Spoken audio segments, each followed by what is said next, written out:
Psalms chapter 34 and verse number 8.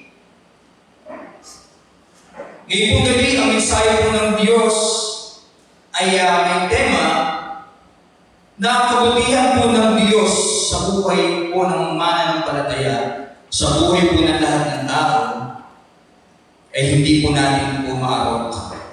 Psalms chapter 34 and verse number 8. Share po pag natin na. Psalms chapter 34 and verse number 8. Basahin po natin po sabay-sabay. Ready? Read. Oh, taste and see that the Lord is good. Blessed is the man that trusted in Him. Shall we pray? Heavenly Father, muli po Lord, minsan pa kami po yan, nagpapagod po ng pagpapasalamat. Sapagat po, Diyos, na meron po kami prayer meeting na ganito. Nasalamat po muli Lord naman ang kami pong dinala na ligtas. At salamat po Panginoong Diyos sapagkat hindi po isinilang. At salamat po naman nagkaroon po kami ng kaligtasan. At nagkaroon po kami Lord naman ng kapatawaran ng aming po mga nagawang kasalanan. Ngayon pong gabi po Diyos, handa ko po yung mga puso po namin sa pag-inig. Nawa po Lord naman ang Panginoong Kristo lamang pong maitaas, ang banal na Espiritu siya mag-convict at makakata Panginoong Diyos ang inyong pong kalwalatian sa buhay po ng bawat isa. Patawad po ng ilang Diyos sa aming po mga nagawang kasalanan. Ito po aming dalangin sa pangalan ni Jesus. Sabi po ng ating talata, "Oh, taste and see that the Lord is good." Ating pong nalalasahan, ating pong nakikita, ating pong nadarama, ating pong talagang nararanasan sa ating pong buhay na ang Diyos ay mabuti po sa atin. Amen po ba? Sabi po ng Bible, "Oh, taste and see that the Lord is good." Salamat po sa Panginoon. Meron naman tayong loloobin ng Diyos. Aabot naman tayo sa 2025. Amen? Talaga makikita po natin na ang kabutihan po ng Diyos, the reality of His goodness, sa buhay po ng mga mananampalataya, the goodness of God is not theoretical, but real and tangible. Kaya natin po masasabi na God is good all the time, and all the time God is good. Amen po ba? Ngayon ba kami masasabi mo na ang Diyos ay mabuti po sa atin? Amen? Hindi sa pagkat marami tayo na Paskuhan, hindi mabuti ang Diyos. Kaya na Paskuhan man tayo, wala man tayo na Paskuhan, salamat sa Panginoon, buhay tayo. Ipinapakita po ng Diyos na tayo po, ipinapakita po ng Diyos na mahalin na tayo sa Kanya. Ipinapakita po ng ating Panginoon na tayo po ay importante po sa Kanya. Kaya sa katanungan, sa ating introduction, mga kapatid sa Panginoon, naranasan mo na bang tumanggap ng biyaya? Kahit hindi mo ito hinihingi o inaasahan? Kahit hindi tayo karapat-dapat? Maraming pagkakataon mo sa buhay po natin, naranasan po natin yung biyaya po ng Diyos, kahit hindi po natin ito hinihingi, kahit hindi po natin ito inaasahan, at bagamat hindi po tayo karapat-dapat, dahil mabuti po ang Diyos, binibigyan tayo po tayo ng Panginoon. Kaya salamat po sa Diyos, mabuti po ang Lord sa buhay mo. Kaya tayo po ang mensahe ng Diyos ngayong gabi is the goodness of God. The goodness of God. So makikita po natin po sa ating talata, "Oh, taste and see that the Lord is good, mapalad ang isang tao na nagtitiwala sa ating Panginoon." Tayo po ay nagtitiwala sa ating pong Diyos sapagkat ang Diyos ay hindi naging masama po sa atin. Tayo po ay nagtitiwala po sa Panginoon in the first place, bagamat tayo ay masama sa harapan po ng Diyos, pero dahil sa kabutihan po ng Diyos, pinatawad na tayo. Binigyan tayo ng kaligtasan bagamat hindi po tayo karapat. So makikita po natin na God's goodness is not theoretical. Hindi lang po ito isang theory. Nararanasan po ito po ito sa buhay po natin at nakahawakan po natin. And proving His protection, nakikita po natin sa protection po ng Diyos, sa atin po pare-pareho, proving His protection, proving His provision, and proving His personal cares about us sa puso natin. Amen? Nakikita po natin sapagkat mabuti po ang Diyos, iniingatan niyo po tayo, pinaproteksyonan niyo po tayo, laban po sa mga gawa ng away, yung kanyang provision ay araw-araw sa buhay po natin. At maging po yung kanyang personal care, salamat po sa Panginoon, mabuti ang Diyos sa atin. Amen? Kasi kung ating ibabalik na yung ating kung past experience where God has shown His goodness in our lives. Salamat sa Panginoon na hindi pa rin tayo sa Diyos. Nakakala po natin noon, para kung sabihin mo, ang dami-daming problema natin kung naranasan ko noon, nakakala po natin, ito na po yung magiging last na natin po na pagdagaw, ito na po yung last na natin po na parang ako yan, ang magbabackstage na. Pero dahil mabiyaya ang Diyos, dahil mabuti po ang Panginoon, naririnig pa rin tayo magkapag-inig po sa Diyos. Sapagat mabuti po ang Panginoon. Because God's goodness is constant even in our adversity. Tama po ba? God's goodness is constant even in our adversity. Sa kabila po ng ating pong kahirapan, minsan sa ating pong magipitan, minsan sa ating pong karamdaman, sa ating pong kalimutan, sa ating pong kasiyahan, God's goodness is constant sapagkat mabuti po ang Panginoon. Ito po yung nature niya na hindi nagbabago. Pagkakat may pagkakataon sa buhay mo natin pare-pareho na hindi mo tayo nagiging mabuti sa harapan mo ng Diyos, pero ang Diyos mabuti po siya sa atin. Salamat po sa Lord. Kaya sabi po ng Bible sa Book of Psalms, ni David, Lord, what shall I render unto you for all His benefits toward me? Kaya nga ang pagdala po ng prayer meeting, hindi po ito pagsasakripisyo. Ang pagdala po ng prayer meeting, napapakita lamang talaga na ino-honor natin at pinapasalamatan po natin yung kabutihan po ng Diyos na gumagawa po sa ating po pare-pareho. Kaya the reality of His goodness, hindi lang po yung the reality of His goodness, maging po yung kanyang richness, maging po yung kayamanan ng kabutihan po ng Diyos. Tingnan po natin, Romans chapter 2 and verse number 4, the richness of His goodness. Kung makita natin po yung katotohanan, the reality, na ang Diyos ay mabuti po sa atin. It's not theory, it is real and tangible. The richness of His goodness, Romans chapter 2 and verse number 4. Tingnan natin po. Romans chapter 2 and verse number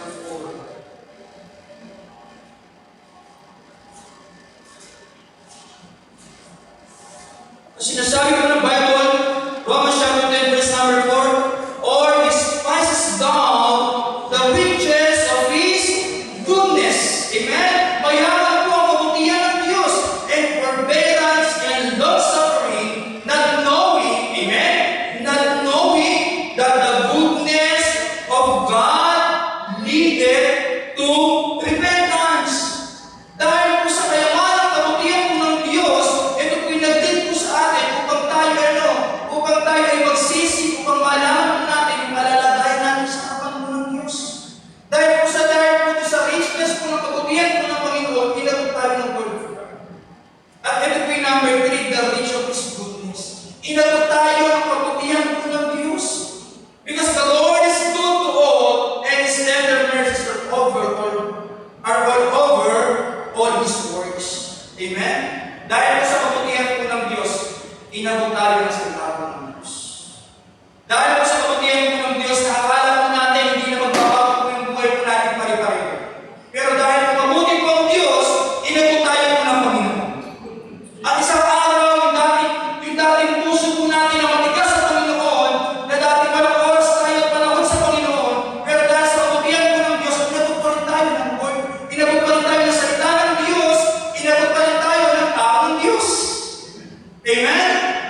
Kaya makikita mo na talagang mabuti po ang Panginoon. Inabot niya tayo ng Word of God at salamat po meron pong pastor. Amen? Salamat po meron pong tinawag ito po sa Santa Cruz, Laguna, ang ating pong mahal na pastor upang sa pagkalilig para po sa atin, abutin tayo po ng Word of God. Na kahit minsan patawag-tawag tayo. Amen? Pero salamat po sa kabutihan po ng Diyos, inabot tayo ng Panginoon. Salamat po sa Kaya makikita po natin po dito yung pagkapatid, the reliability of His goodness. Sabi po ng Bible sa Lamentation 3 verse 22 to number 23, it is of the Lord's mercies that we are not consumed, because His compassions fail not. Verse 23, they are new every morning, great is thy faithfulness. The reliability of His goodness. His goodness is reliable because God's goodness is steadfast and dependable.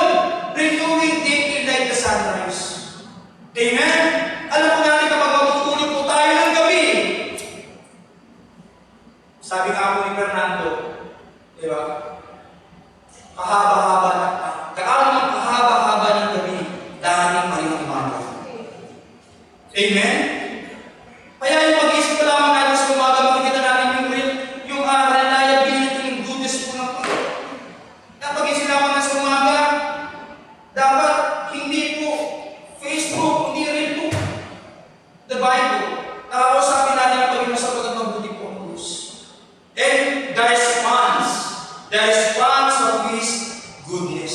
So dahil po sa kabutihan po ng Diyos, ano naman po atin po magiging respond po sa Kanya? Tingnan po natin, Psalms 107 and verse number 8. Oh, that men would praise the Lord for His goodness and for His wonderful works to the children of men. Kaya ating po magiging proper response to God's goodness is praise and thanksgiving. Kaya malaman lamang po pulihin ko at pasalamatan po natin po ng Diyos sapagkat siya mabuti po sa atin. Ngayon pang gabi ito kung tatanungin ka, tatay, nanay, kabataan, kung tatanungin ka ng gabi, mabuti pa ang Diyos sa buhay mo ngayon. Amen po ba?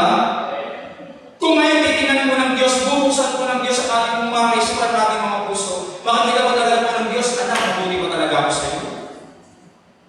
Amen? Bagaman hindi tayo karapat dapat na maligtas, pero salamat sa Lord. Dahil sa kabutihan po ng Panginoon, naligtas po tayo.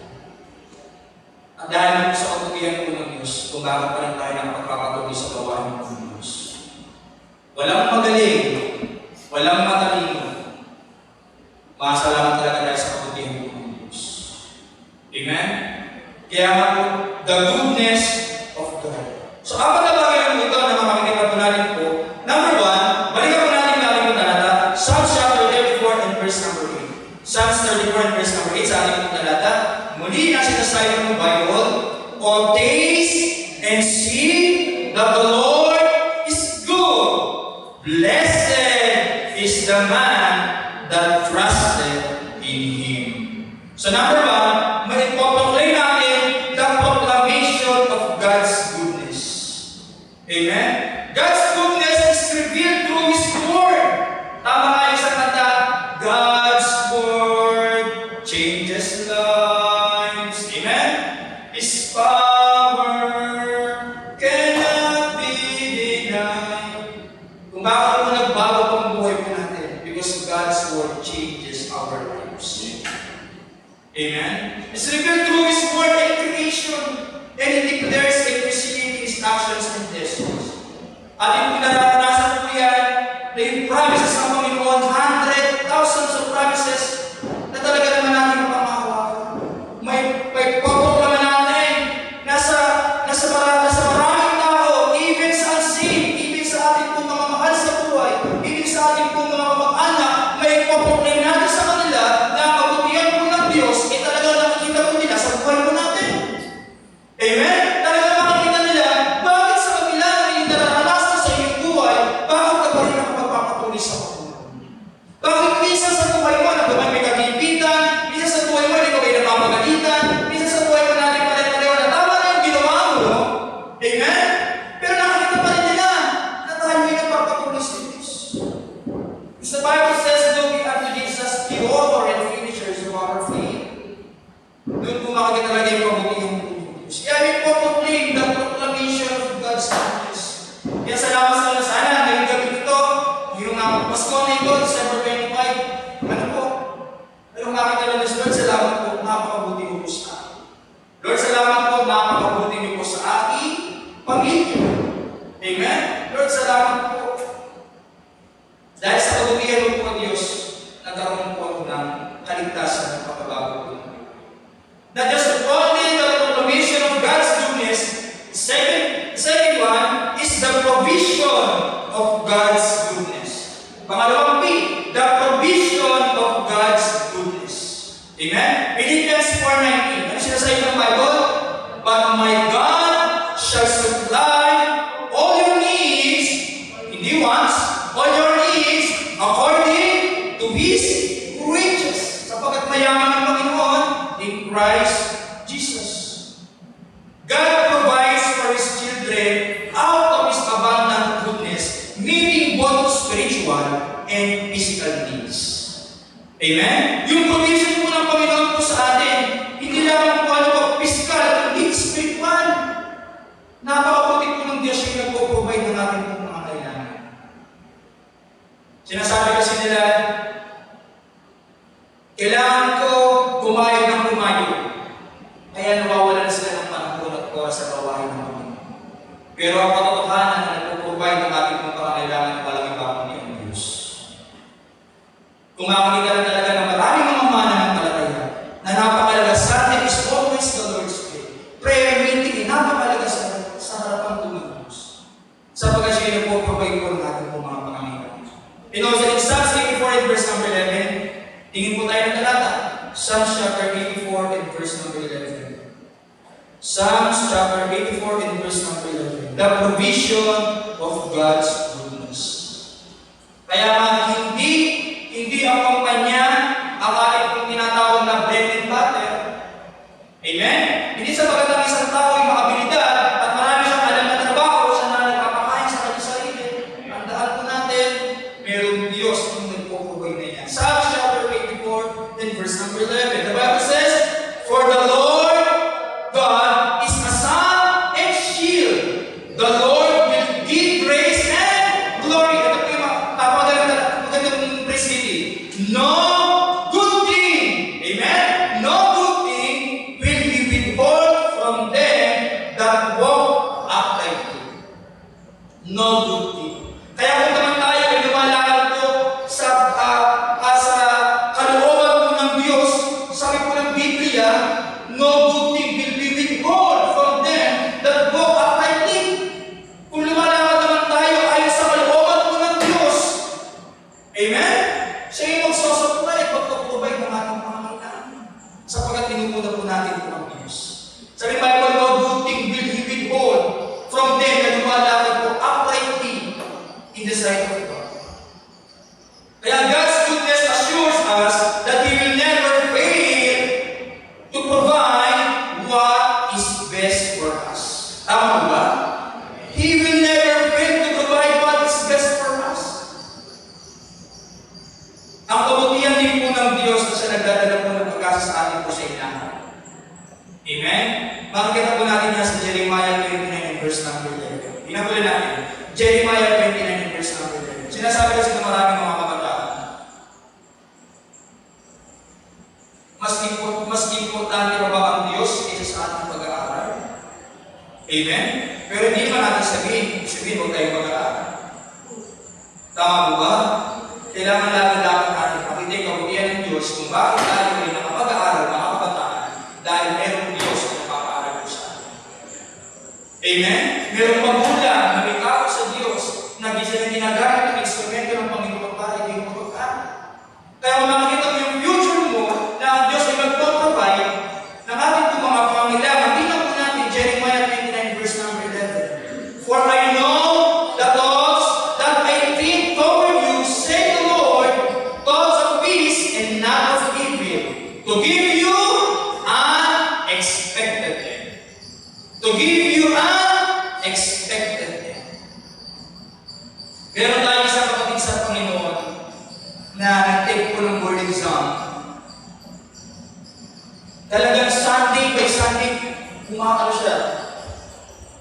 Nagtatrabaho siya, Monday to Friday, Saturday, self-review siya, at Sunday po lang yun. Pero never po niyang minis yung pagdalo po sa gawain po ng Diyos. At talagang nakakita po niya sa kanyang buhay, yung kabutihan po ng Panginoon. Dahil inuna niya po ang Diyos, hindi niya po pinagpalit po sa mga school activities ng mga bagay po niya. Salamat po sa Panginoon, isang take niya lang, nakapasa po siya ng board exam. Sapagkat inuna niya po ang Diyos. Amen? Sa ganun din sa buhay po natin, minsan talaga mahirap. Amen? Pero yung magdinig po sa amin po dito, mabuti ang Diyos eh. Amen? Minsan matama po tayo. Kaya lang parang sabihin mo na, ako, hindi mo na ako dadalo kasi ako na hindi. Amen? Ang magdadala mo sa atin, kung bakit tayo ng pagpapatuloy po sa Panginoon, kung bakit po tayo nagtatapat po sa gawain po ng Diyos, may pera ka wala, o kahit ano man na atin po ang maganap sa atin, ang nagiging po sa atin yung kabutihan po ng Diyos. Bakit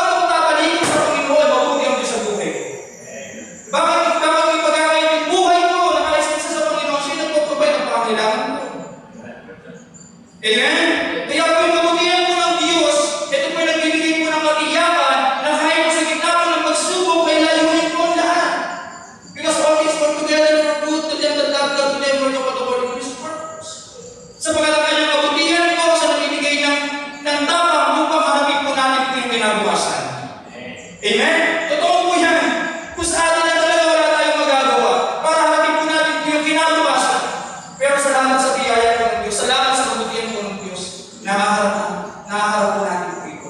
Sapagkat meron Diyos na mabuti. Tingnan po natin po isang ilustrasyon. Ang isa pong magsasaka, nagdadala po siya ng isang binis sa lupa, kahit hindi niya agad nakikita yung bunga. Tama po ba? Pero meron po siyang pag-asa na alam niya na bubunga ito sa tamang panahon, tulad po yan ang pagtiwala po natin po sa Diyos. Nalaman natin, salamat po sa Panginoon, dahil po na pagbuti po ng Diyos, siya po yung nag-provide ng ating po mga pangangailangan. Amen? Nagutom po ba tayo? Totoo naman eh. Kaya naman tayo nagutom, pinipili kasi natin magutom. Amen? Nagdadakayan nga eh. Makikita mo talaga yung provision po ng Panginoon.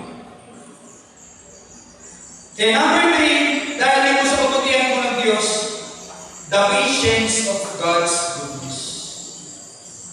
Ating letter B, the patience of God's goodness. Na ating nabasa po sa Romans 2 and verse number 4 kanina, yung kabutihan po ng Diyos leadeth to repentance. Because God's goodness is shown through His patience and mercy towards sinners. Ito po yung magandaan eh. His patience and mercy sa mga makasalanan, giving them opportunities to repent. Amen? Para sila po yung magsisi ng kanilang kasalanan. At sa atin ang mula magsisi na ng ating mga kasalanan, ang Diyos po yung kanya pong patient po sa atin ay hindi po magbabago. Minsan meron tayong backsliding heart, pero hindi po rin nagbabago ang kabutihan ng Diyos po sa atin. Amen?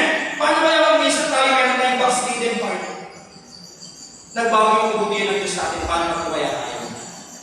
Amen? Kaya makikita po natin yung patient po ng Panginoon. Minsan tayo mainitin ang ulo. Tama? Minsan tayo para pero ang Diyos, napaka-pasyente po niya. In 2 Peter chapter 10, verse number 9, sabi ng Biblia po doon, na ayaw ng Diyos na tayo magyan po yung makahama, hindi magsipag-sisi.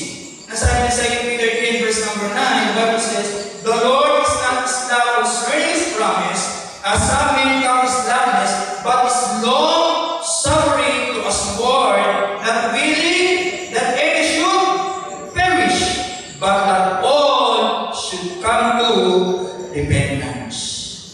At makikita po natin po yung prinsipyo, God's goodness manifests in His patience, giving everyone an opportunity to embrace His salvation. Amen? Talagang may embrace po natin po yung kaligtasan po na binigay po sa atin ng Panginoon. Sapagat ang Diyos ay mapasensosong Diyos. Amen? The patience of God's goodness. Sabi ng nalala ko ng Bible, but God commended His love toward us in that while we were sinners, Christ died for us. Ang Diyos po ay hindi naghihintay po ng kapalit. Tama po ba? Ang Diyos ay hindi po naghihintay ng anumang kapalit. Kahit tayo po yung mga kasalanan, ibinigay po ng Diyos yung kanyang bugtong na anak para sa ating po ng kaligtasan, na ang kabutihan po ng Diyos ay hindi na kasalanan sa ating pong ginagawa, kundi sa kanyang pag-ibig at sa kanyang napakayang biyaya. Kaya number 3, makita po natin yung the patience of God. Biyaya lamang po ang lahat, hindi po tayo marami. At ang second to the last, the protection in God's goodness. Amen? The protection in God's goodness. Dito natin, sabi na, yung mga driver. Amen? Minsan, kahit tayo sumasakay. Akala ko natin katapusan na. Tama po ba? Minsan buhay natin, akala natin, akala ko katapusan ko na. Hindi pa. Sabi ng isang namang training yung, sabi ng isang tatay, Brad, pag-pray mo ako. Kasi akala ko katapusan na. Sabi ko din sa tatay, Tay, akinsi pala kayo, hindi ko katapusan. Diba? Bakit na natin salamat sa Panginoon yung protection niya? Diba? Yung pumapasok sa trabaho, yun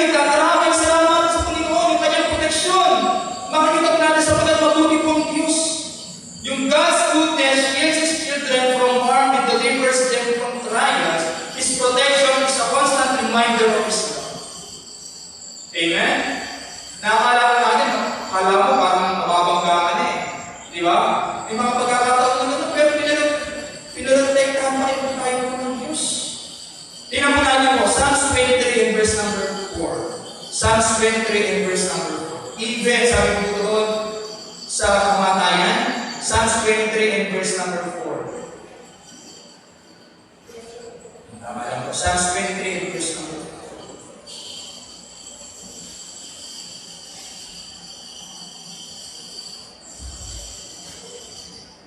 Sabi ko ng Biblia, yet, though I walk through the valley of the shadow of death, I will fear no evil, for thou art with me, thy rod and thy staff, they comfort me.